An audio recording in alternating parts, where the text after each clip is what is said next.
Hi everyone, Chris Natsky here. I'm the National Director of Business Development for Superfoot Joe Louis Fighting Systems, and welcome to your Business Tip of the Month. Today what I want to do is talk to you about retail sales within your school. I know when I ran my school, and I also when I go around the country and I see schools, I see varying degrees of success that people have with their retail sales. And while this isn't our primary focus in the school, there's just great opportunities for us to gain revenue and profits by having great retail sales systems within our school. So what I want to share with you today is 4 key ideas that I think are most important when you're putting something together from a retail sales standpoint, not only from the things that I learned from doing them well in my school, but also importantly from the mistakes I made where I could have done it better when I started, or I learned it later on and learned from my mistakes. So this is what I want to talk to you about today.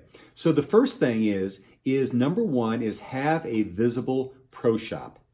Have a visible pro shop. So something that is right in an area where people see it all the time. I used to have mine right at the front desk. So it would be in the wall right behind it. I had a rack and I had all the equipment there, et cetera, et cetera. And it was something that people saw every time they walked in the door.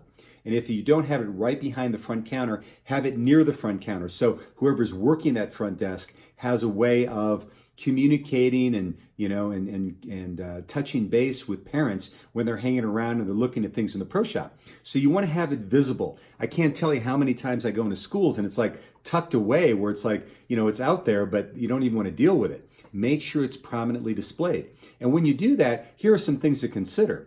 Is number 1, make sure that everything that you have on display has a price. I know it's not the easiest thing to do and it's maybe a little bit inconvenient, but think about when you go into a store and you want to shop and look around. You want to make sure that there's a price. So make sure that things are priced. The other thing is make sure that you're rotating what you have on display. If you go into any retail store, and that happened to be when I worked corporately, I worked my first 10 years out of college and did a lot of stuff in retail sales and in consumer products. And if you notice, you go into any store, they're constantly rotating the end cap displays. And they do that for a reason. Because if things are in the same position every time you go in to a Winn-Dixie or a King Soopers or a Kroger, and it's in the same position, after a while you get used to it. You don't even notice it there anymore. So you want to continuously rotate your product. And then the final thing is co-brand your gear. I know Sentry and other martial art supply companies have great programs with this, and here's why I think this is important. If you're going to be requiring gear, people know that it's really easy to go online and pick something up at some pretty good prices. And they'll say, well, hey, I needed hand pads. I went online and I got them on Amazon or wherever. Then that's a sale that you're not making. But if you co-brand it, you can specifically say, hey guys, this is the gear that's required in our school. This is what our insurance companies have authorized, and it's our co-branded gear, and that's the only thing you can wear in our schools. So that's a great way for you to be able to make sure that they're buying from you. So that's number 1, have a prominent pro shop. Number 2 is make sure that you're using your equipment in classes. I mean, I know that I've made this mistake before, is have people buy all this sparring gear or all these weapons or whatever and not work them enough in classes, and then have a parent come to me and say, I just invested all this money in your sparring gear, or my sparring gear for my kid, and you're not using it. So make sure it's an integral part of your program. I later on learned that it was good to put it right within my curriculum. So if I was going to have them use weapons, or if I was going to have them use sparring gear, obviously, it was part of different elements that we were teaching. And then you have some leverage as well, because if the students don't have their equipment for that time, then they can't participate in that part of the class. So make sure you're using it in your curriculum. Also make sure that you are promoting it in certain seminars. What I used to do maybe twice a year is we would have a parent and pad seminar.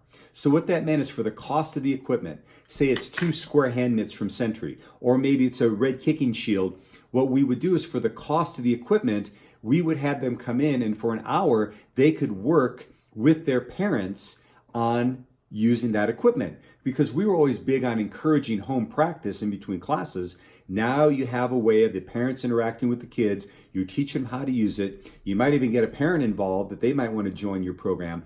Plus, you're getting the retail sales. So parent and pad seminars were a great success for us. I also was thinking too about periodically having t-shirts available during the warmer months. So in Colorado, basically in the summer, it doesn't get that humid, but it gets pretty warm. And so what we would do is we would make t-shirts available, but they could only wear school t-shirts, our designs in the classroom. Okay, so it wasn't like they could just wear a t-shirt that they got from any activity. They could only wear our t-shirts, and that was another way for us to increase our retail sales. Number next is have programs tied to the equipment. So when I had my school, I had a basic program, a black belt training program, and a leadership program. And every one of those had specific equipment that they were required to have for those programs. Now, most of that equipment that they bought or they got when they joined the program, and there was an enrollment fee, and I would just include that in, but it was prominently displayed in the pro shop. So people knew if they were in the basic and they'd look up there and they saw black belt training, there was a specific uniform, it would also have all the equipment there as well. So it was just part of the culture that they knew that that was something that they're going to be moving into. And it wasn't a big surprise when you came to them 3 months after they enrolled and said, hey, we want you to be part of black belt training, and here's all the equipment you need to buy. So make it part of programs. Then it's an easy way for them to sell or to purchase. And then finally, and this is probably a whole video in and of itself, but I'm making this in October of 19, and I know coming up in November, most really profitable schools have a holiday shopping day during the month of November. I actually, one of my probably mistakes is I used to have mine the first week of December, but then later on I moved it to right around that week, right around Black Friday.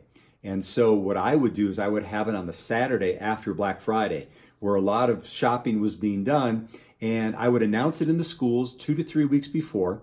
Every student would get a Century catalog as well as a wish list with a flyer of little packages that I put together. So maybe I'd put a Wave Master package together that would include gloves and a jump rope, whatever, and there'd be a discount if they bought them all together. So the students would know this 3 weeks in advance.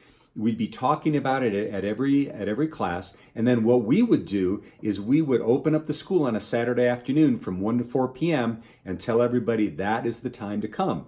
Then what we would do is we would dress up the school. It would have holiday music playing. It would have, trees up. There would be cookies on the front desk, etc. Holiday music playing, and parents would come in and do their shopping. And then that way I was able to boost the retail sales at the end of the year. What I'd often do then too is I would do it on that Saturday after Black Friday, and then I would say, you know what? I heard that many parents weren't able to make it. We're going to open it up again the first Saturday of December. So I'd have 2 hits on the retail shopping day, and then they knew that that was the last opportunity they had to order product before the end of the year. So it boosted my retail sales at the end of the year. Also, enrollments, particularly in December, weren't particularly high, so I got an extra bump in terms of retail sales at that time of year as well. And I was basically conditioning them again to buy from me. So again, there's probably a whole lot more that companies like Century have out there in terms of how you can do your holiday shopping days. But I know for me, I could do probably 4 times what I would do in a regular month of retail sales.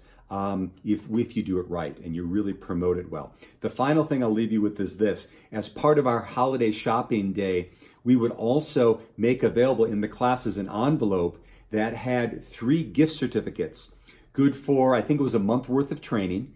And with that, the students could purchase either a uniform, martial art uniform, or gloves and hand wraps for either our traditional program or our fitness kickboxing program.